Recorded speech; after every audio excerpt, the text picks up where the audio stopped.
Wankiyya har'a waan laman isiniif qabadhee dhufe waan lama kan isin baay'ee rakkisaa jiru. Tokkoffaa bilbila irratti waastaappiin baatii tokkoon dura ta'ee xiqqoo tureera. Waan haaraa erga fidee dhufe isin cuftinuu ni beektani. Garuu namni itti fayyadamaa hin jirre yoo jiraate kun baay'ee faayidaa guddaa qaba. Waan hedduu nu fayyada. Kan nama zimmi jedhee nutti barreessaa ooluuf kan nama akkasuma yaada gaggaarii waliin haasofnu kana keessa mee keessuma galeen isin agarsiisa. Inni lammataa immoo waastaappii daawulood isin gaafatu isin agarsiisa. Meen afaana bu'aa. Isa jalqabaa yeroo akkanatti itti seentanu waastaappii daawulood isin gaafatu ammoos akka abdeet godhattanuu fi mee waan dhufeefitti isin dabarsa. Waastaappiin akkuma isin beektanu seera haaraa wayii fidee ture duraan.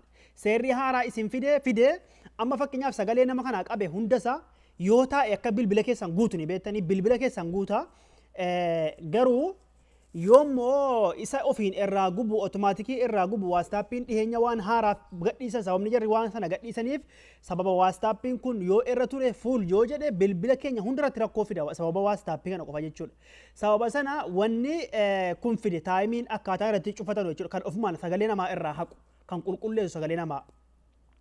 Garuu yoo cufa waastaappii irra kaa'attan tarii nama qubna gara dubbattan tarii namni isin waliin sagalee isaa baduu hin feene jiraachuu danda'a. Har'a immoo nam tokkoon godhachuu hin dandeessan. Fakkeenyaaf nama kana ani piroofaayilii isaa gad tuqame.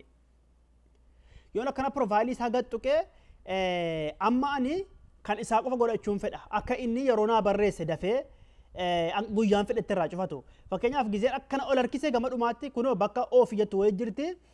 Mallattoo sa'aatii qabdi isiin ofirraa. Isii yoo kana garru kuttanii kunoo ankiyyaa amma cufaa jira amma kun. Garuu asirratti sa'aa 24 gaachuu dandeessanii guyyaa 7 guyyaa 9 kaachuu dandeessanii. Maali wanti isin fayyadu nama zimmi jedhee akkasuma sagalee isiitti qabaa ooluu barbaada sa'aa 24 kana gaariidha. Sa'aa 24 irra kaa'attanii sagaleen ofumaan bada bakka. Otomaatikii sa'aatii sagaleen ofumaan bada. Kun immoo waan baay'ee barbaachisaadha. Yoommoo hundarra fakkeenyaa fi cufa waastaappii irra kaa'attanii kan nama si qubna gara wajjiniin dubbattanuu haajaa waliin sagaleen isaa baduu hin barbaanne irraa bada jechuudha. Kanaafuu an cufarra kaa'attan jedhee hin yaadu nama cufaayyuu piroofaayilii isaa kana gad xuxxanii piroofaayilii isaa gad xuxxanii tiyye akkanatti irra keewwatan. Kunoo amma sa'aatii 24 sagaleen namichi naa qabu kana booda sa'aatii 24 irraa bada jechuudha. Ofuma automaatikii irraa bada jechuudha. Kun waan baay'ee namatti toludha. Isiniif ifa ta'a jedhee yaada mee gama biraatti dabarfanna. Garuu yoo cufa godhachuu feetanis immoo nu godhattan isin agarsiisa. Siitingii waastaappii keessanii xuxxanii as isin fida. Waastaappii keessa gizeeltan achitti waan mul'isuun barbaanneef beekaan aggoree gizee dhuftanii siitingii xuxxanii amma guutummaadha kun nama sagalee isinii qabu hundasaa nam tokko adda baasuun hin jiru. Sana booda bakka qulfii harkuttan kunoo. Sana booda kunoo qulfii magaalaa harkuttan ammas. Sana booda kan harkiftanii kunoo asirratti isinii fidee jira isii kana bakka oofiin jirtu kana godhuttanii sa'aa 24 irra kaa'attanii. Kun garuu hunduma nama adda baasuun hin jiru cufa namaa irratti. Kun garuu irra kaa'attan jedhee yaadu kana maaliif sagaleen gaariinis baduu danda'a ajaa'ib baduu danda'a. Irra caalaa immoo nam tokko irra deemtanii akkas gochuutu gaariidha.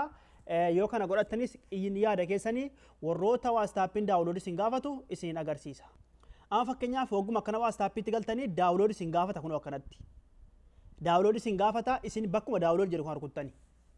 Ifa isiniif ta'e amma weebsaayitii wayii keessa nu geessaa weebsaayitii kana suutumaan keessa galtanii ilaaltanii duraan isin barsiiseen ture immoo waan kana. Weebsaayitii kana keessa yeroo galtanii ol harkiftanii weebsaayitii akkanatti isinii dhufe kana ol harkiftanii tahmiil jedha.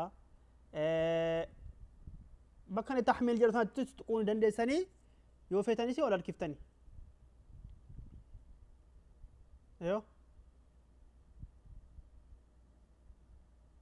Kana keessa bakki buufatanuu hedduutu jira jechuudha. Isin erga dhuftanii waastaappii dhahabiidha miti wanti isin fayyadamaattan bifti isaa jechuudha. Bakkuma kanuma gad xuxxan isin zimmi jettanii. Ifa isiniif ta'ee dhiifama. Gizee akkanatti gad xuxxan asis hin fida. Kanaafuu bakka kana xuxxanii waastaappii daawulood godhattanii waastaappicuma isa buufattanii jirtan daawulood gootanii amma daawulood kun kana rukuttanii daawulood gootanii. Ifa isiniif ta'ara miti amma tuqaa sadi xunname kunoo sigaaraa kana. Gilli keessa nu geessa jira. Sana booda bakka daawuloodis jettu kana rukunna. Kunoo waastaappiin kiyyaa bu'aa jira. Bu'ee jira amma. Gizeen bu'e kana akkasuma gar rukuttanii. Ammas isi kana gar rukuttanii install gootanii. Ifa isiniif ta'e obsaan eeggadhaa.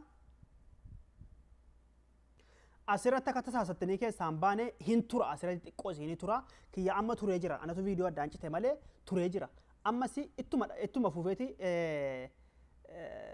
lakkaa jechuudha haga inni oppin jedhuu fidutti osoo teessanii eeggatanii obsaan yeroo inni oppin gochuu isinii fide oppin gootanii seentanii oppin gootanii yeroo seentanii lammaffaa daawulood isin gaafatu jechuudha yeroo amma fakkeenyaaf waastaappi keessa daawulood gaafate amma keessan seena amma keessan daawulood nan gaafatu maaliif abdeet ta'ee jira jechuudha ifa isiniif ta'e haala kana waastaappi abdeet godhatanii akkanatti sa'aatii isaallee jijjiirrattanii egaa kabajamtoota hordoftoota maatii chaanaalii Riyooshaa fi barumsi keenya har'aa kana fakkaata galatooma